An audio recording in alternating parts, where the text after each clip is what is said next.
Can you tell I don't long video anymore? Blah, blah, blah. Hi, hello team. My name is Monique. Welcome back to the Cauldron and a December TBR Tombola.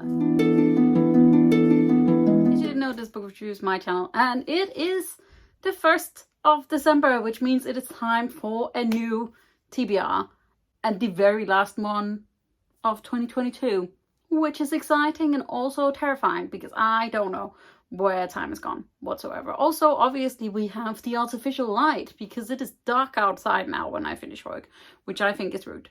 In case you didn't know, TBR Tombola is a TBR game that I made up a couple of years ago. It uses a little tombola bingo machine, and then I pick 5 numbers and each number has a prompt attached to them. I will leave a link to the TBR Tombola 2.0 video where I go through each of the numbers, and you can check out the prompts there if you would like to. I was vaguely good about reading what was on my TBR last month. I've actually read some of it, which is good. Not all of the ones that I picked, but some, and that is a win currently. So let's just get started, shall we?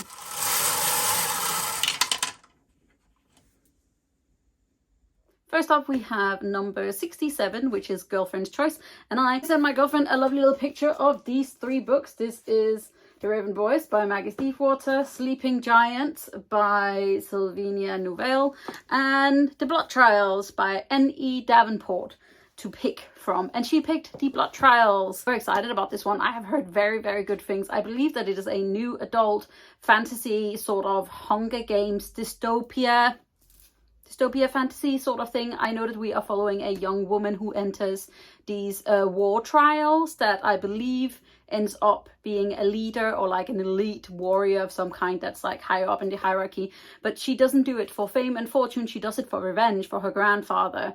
And I've heard nothing but amazing things. And also this cover. Look at this. It is, however, slightly chunky, but I am having a good time with the fantasy lately. And that is what I really want to like read at all times, but also especially when it is cold, so that I can like disappear into the book. So next we have number 19, which is to continue a series, and I will return to a world that I love like no other.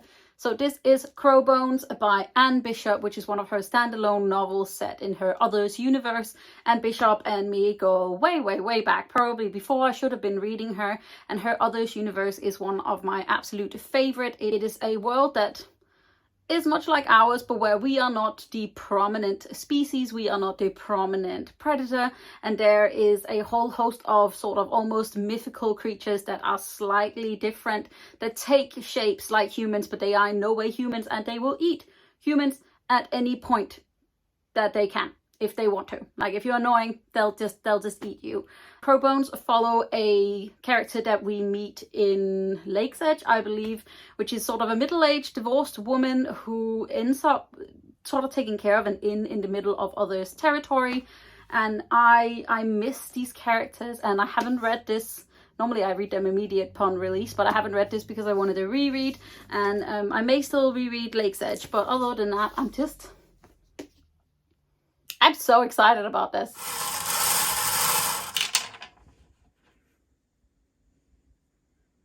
Next we have 55, which is a new release, and I am going to read an arc that I have.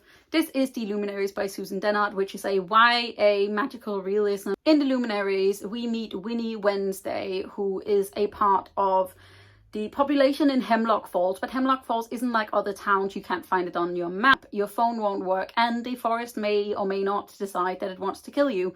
Winnie, however, is set on joining the Luminaries, which are protectors of Hemlock Falls. However, her family have somewhat fallen into disgrace, and she is trying to get them back on top. I haven't read a whole lot of Susan Dennard, but I remember when she was writing this sort of online like several years ago, and it was sort of a little bit like fan fiction-y, sort of not. And I have been so excited since Middlegrade, funnily enough, their imprint Daphne Press said that they were going to publish it. And look at this stunning arc that I was lucky enough to be sent by Black Crow PR. This is the cover. Anyway, I'm super excited about this one. It should be like a nice fast-paced little read, and yeah, I'm excited about it.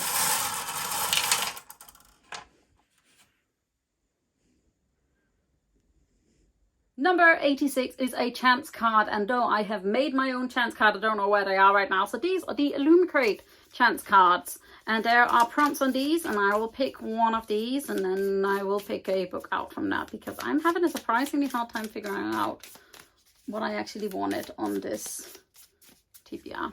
So, a book by a debut author. Okay, let me just... Okay, so a book by a debut author. I'm pretty sure that this is her debut. This is Gear Breakers by Zoe Hanamikuta.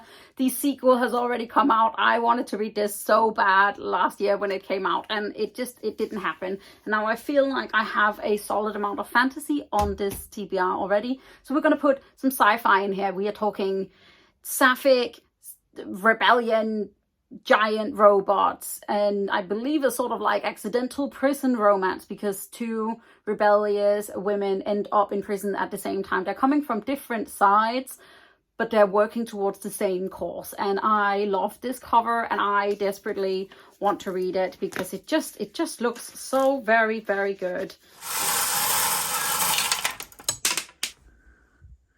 And last but not least, we have 75, which is an adult fantasy. And for that, I will finally be reading Dinny Chan Smile by C.J. Murrowild. C.J. Murrowild, I know as Murrowild & Co., who is an artist who I am obsessed with. Like, look at this.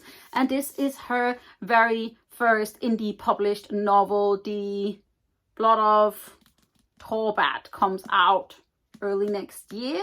Or it's already out. I believe it's already out. This is a adult high fantasy that is very character driven. We are following two young boys throughout their lives, I believe, and the way that they are going through the world. It's meant to be quite graphically violent and in general just sort of heartbreaking. This is the very beautiful Fake Rate edition.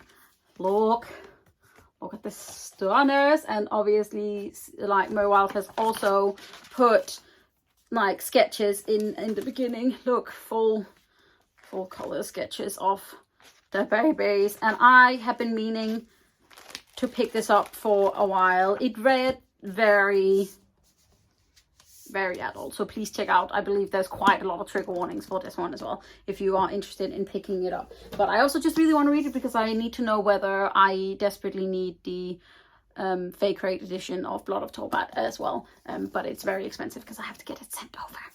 And so here is my TBR for December. Late December. It's not very Christmassy because I don't really read Christmassy themed books. I should have maybe thought about doing like winter themes, but that's not what we're doing. We'll see if I follow any of these, but hopefully I can read like 3 or something of equal.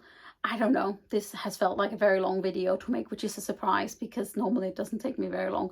But I hope you guys enjoyed this video. If you did, don't forget to hit that thumbs up button, hit the subscribe button at the same time so you don't miss out on any other videos from me. You can also click the little bell to give you a notification when I put up a new video, which I do sometimes.